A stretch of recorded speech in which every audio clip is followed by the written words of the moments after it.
Hey Rebel Rouser, I'm Alan Voivod and this is Star Wars 7x7, your daily dose of Star Wars joy. And thank you so much for joining me for it. So we are on part 12 of our look at Star Wars Squadrons, the story mode of that game. And I gotta say, for a game that was meant to be, a standalone story and priced appropriately, comparatively speaking, for the amount of gameplay that it was going to have, like it was definitely like a cheaper thing than say Jedi Survivor or Jedi Fallen Order for, the intricacy of the build and the length of the story and whatnot. We're still gonna end up doing about as many episodes on Squadrons as we ended up doing on Jedi Fallen Order. So yeah, I'm actually kind of growing more impressed with Squadrons the further we get into the story. And today we're talking about Nowhere to Stand, which is the last in the current run of Empire missions that you're going to be running. Basically, we are picking up, it's almost like a part 2 for all intents and purposes of the mission that we were talking about yesterday, where you're attacking the Starhawk and Lyndon Javes arrives in the nick of time to defend the Starhawk from destruction.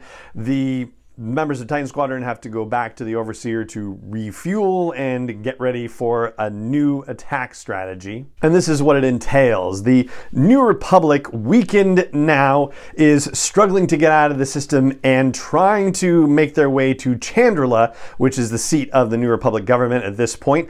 They are presumably hoping that there will be reinforcements that can meet them there and fight off the Imperial attack. However, to get out of the system, they have to pick their way through what could be referred to as a debris field or a junkyard, or as some of the members of Titan Squadron refer to it, an Imperial graveyard.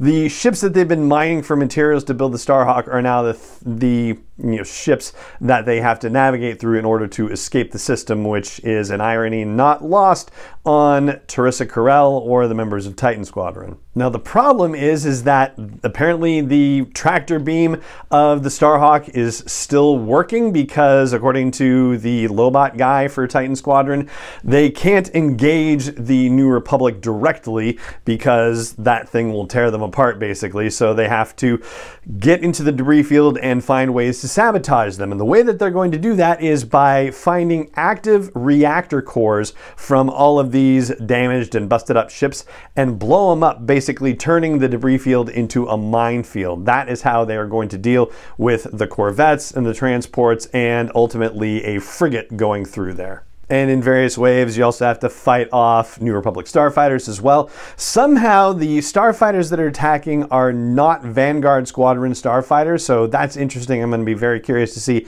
why they've been on the sidelines for as long as they have, and what their next step is going to be. After all, Vanguard Squadron has been, in the words of that Lobot guy working for the Empire, a vexing anomaly in his calculations. So yeah, where have they been? Why haven't they been part of this engagement? So that's a mystery that remains to be solved or revealed. Now, there are two potential outcomes to this mission, according to Teresa Carell, the captain of the Overseer, both of which are fantastic as far as she's concerned. One of them would be if the Starhawk had made it into the minefield and got blown up by all the reactor cores there, then hey, Starhawk is down, and that's exactly what Admiral Ray Sloan wanted in the first place.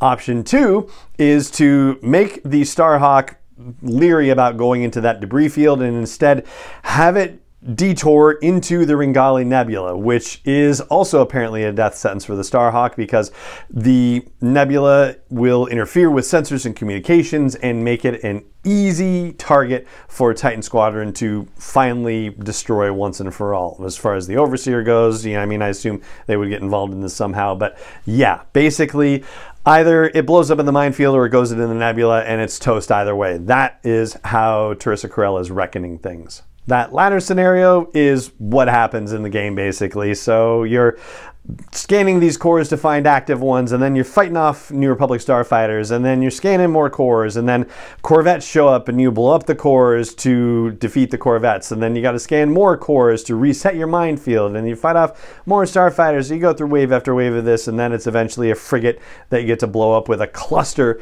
of active reactor cores. And once that happens, the Starhawk says, yeah, I'm not having any of this, and starts to head toward the Ringali Nebula. And that Mon Calamari cruiser that Lyndon Javes is running, that's going with it. And that's how this Empire portion of the story mode ends, and that's where we're going to stop here for this episode of the show. And if you've been enjoying these daily doses of Star Wars storytelling joy, then I hope you will consider liking, subscribing, following, whatever the app of your choice calls it, that you will make sure that you get the next episode and the next episode of the show fed to you wherever and whenever you want it. Also, I hope you'll consider leaving a rating or review on your favorite app, and I hope you'll also consider sharing the podcast with other folks you know who love Star Wars, whether in real life or on social media or some combination thereof. And it just remains for me to say thank you so much for joining me for this episode of the podcast, as always, and may the Force be with you wherever in the world you may be. 7x7 is not endorsed or sponsored yet by Lucasfilm Limited, Disney, or 20th Century Fox, and is intended for entertainment and information purposes only. Star Wars, the Star Wars logo, all names and pictures of Star Wars characters, vehicles, and any other Star Wars related items are registered trademarks and/or copyrights of Lucasfilm Limited, or their respective trademark and copyright holders. May the Force be with them. All original content is copyrighted by Star Wars 7x7. We hope you love it.